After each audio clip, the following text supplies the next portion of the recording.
pretty much I'm gonna record that interview for the record to make an article for myself. And okay. we're gonna do the video shooting outside later on with your trumpet playing. So we're gonna Playing. Okay. I was thinking if you could play the song you were thinking of that reminds you of your home or wherever you have the closest emotion to. So I was going to ask you about which place do you feel the closest to yourself as a musician first? Well, it's really a combination of places. Are we on the air? Are we on? Are we recording? Seems like yes. Yes. Oh, okay. Please. It's really sorry. I would say that it'd be. I'm sorry. Oh, sorry. No, it's not. It's not gonna be like on the air or anything. So. Okay, this is just a recording yes, of. That's for myself, Oh, okay. and we're gonna do a real photo shooting outside because I don't like this room. No, this is No. not too nice. No. Yeah. Okay. Good. So. Okay, I would say that it would be hard to pinpoint, that, Right. because at various stages of my life, the various places where I studied or came of age are quite significant. Right. Let's see. Off the top of my head, I guess I would have to say Chicago would be which is coincidentally my birthplace. Okay. But I wasn't raised there. I was raised between Miami, Florida, and a small town, Valparaiso, Indiana, university town. But I didn't go to college there. I went to college at Northwestern in Chicago. Mm-hmm. And Chicago is significant because it really gave me a combination of great instruction as a student and the chance to become more a part of the music business. Right. Chicago wasn't so big of a place as far as the professional music community that a young musician couldn't get involved. Oh yeah. So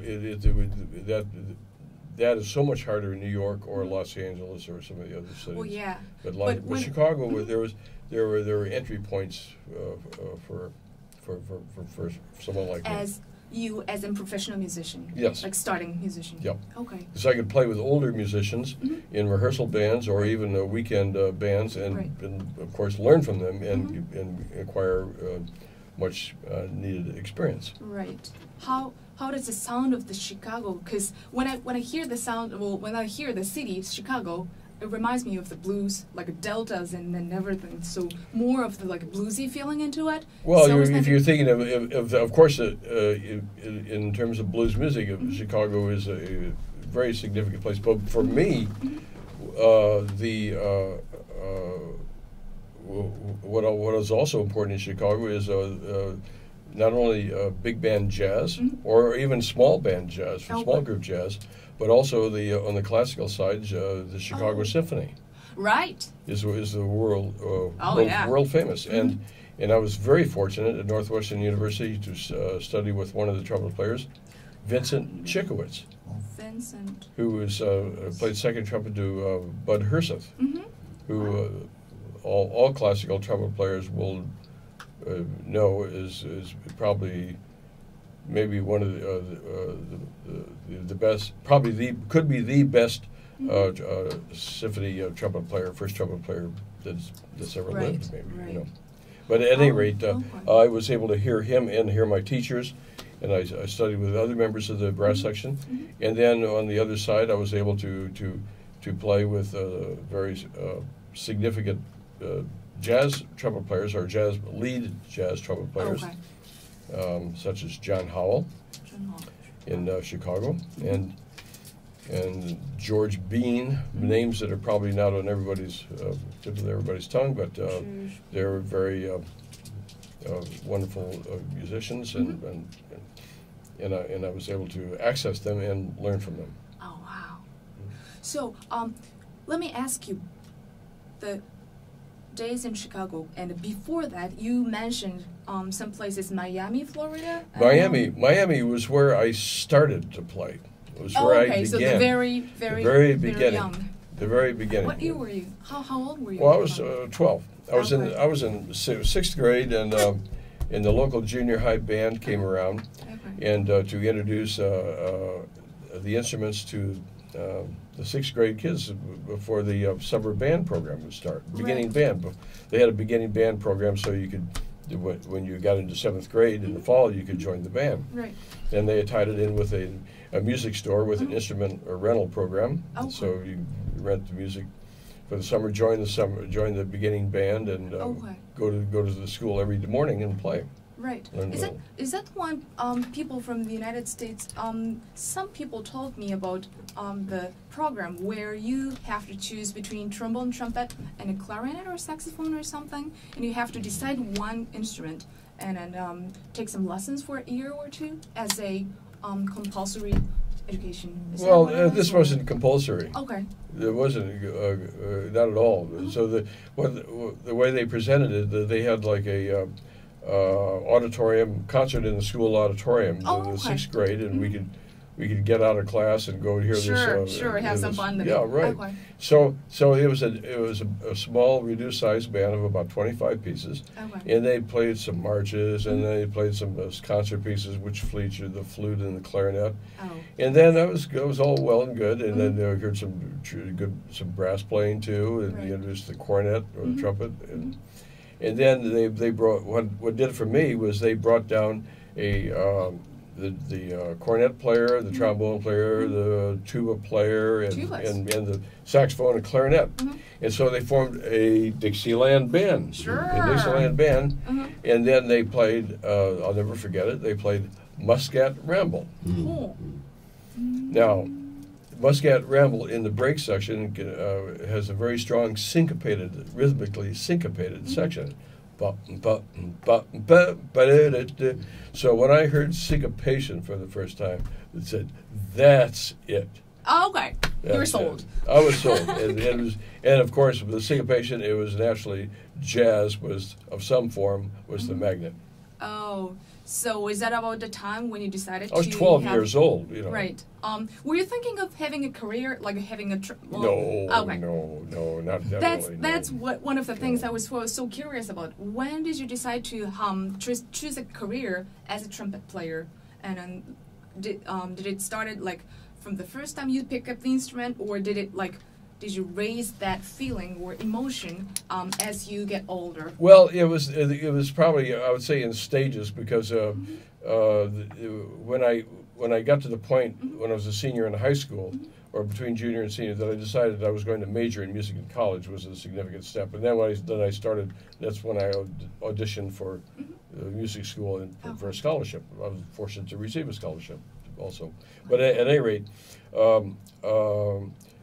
It was in stages, you know. Like I remember some friends of mine about the same age. We were all so influenced at that time when the Benny Goodman story and the Glenn Miller story came out, and we could hear and see on the screen, you know, portrayals of.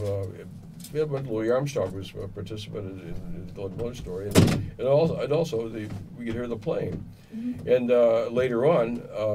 I was able to hear a couple of professional bands, but what really did it for me was when, about the time I was a junior in high school, I heard two bands. I heard Stan Kenton Band one summer, and then I heard that the brass playing. Well, that was interesting because I was going along. We had a little school jazz band, and we would go out and play, and I was just in the regular concert band, and let's see, and during that year, the year before, I also had a chance to hear the Count Basie band. Oh wow! And it was the very famous Count Basie band with Frank West, Frank Foster, Sonny Payne played drums, Marshall Royal was the lead alto, and Charlie. Was it Henry Falks, the bass baritone player?